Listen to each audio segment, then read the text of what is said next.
Hello and welcome back to the Gaming 5. DLC's utmost importance isn't just adding monetary value, but also how refreshing it is. Part of what makes valuable DLC valuable is that it not just gives you more stuff to do, but it gives you more ways to do the stuff. I'm putting that out there because I do value the risks some developers take with DLC.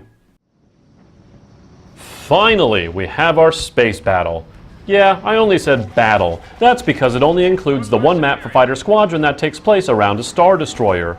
I've been waiting for space battles for a while, and to only get one is immediately disappointing. Thus, I'll follow this up by telling you about the new mode called Battle Station. This mode attempts something slightly different, fortunately, and is sort of a win to progress mode with the Rebels. If you destroy the Star Destroyer in Fighter Squadron, it then moves on to the next stage, which is rescuing R2-D2 in Blast mode. If you rescue R2-D2, you then move on to the third and ultimately most exciting, destroying the Death Star via Fighter Squadron mode again. Fortunately, both Fighter Squadron modes do bring objective-based gameplay, which also serves to be somewhat of a refresher. And then you see this old-school Death Star explosion, and that's it. You just went through what all the DLC has to offer in a matter of about 15 to 30 minutes depending on which side you were on and how well your team performed. Sure, it adds some new weapons and gadgets, and the TL-50 Heavy Repeater, the easiest DLC weapon to get, does sound cool along with having a neat secondary fire function, but the content offering here is paltry. When the Outer Rim DLC offered more modes and map variations, and the Bespin DLC offered even more modes, map variations, and an increased head count, the Death Star DLC just does not stack up. It's over very quickly, and while for Star Wars fans, and even myself, it finds some solace in being so incredibly iconic, it really hurt that it was all medium, 24-player modes across 3 maps in single modes. No Walker Assault, no Capture, nothing else. Just Fighter Squadron and Blast on tap. Ouch.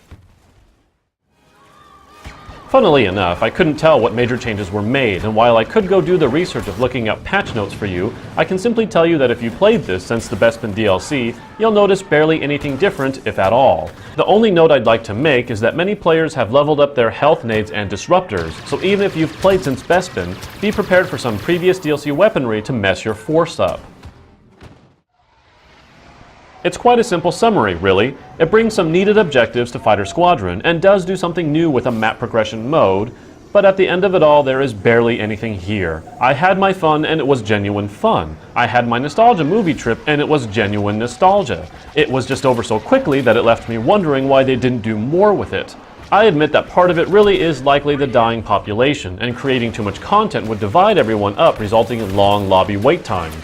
I note this because I can't even get a match going on any of the previous DLC packs. However, having said that in their defense, it's still offensively little content to the point of dissatisfaction.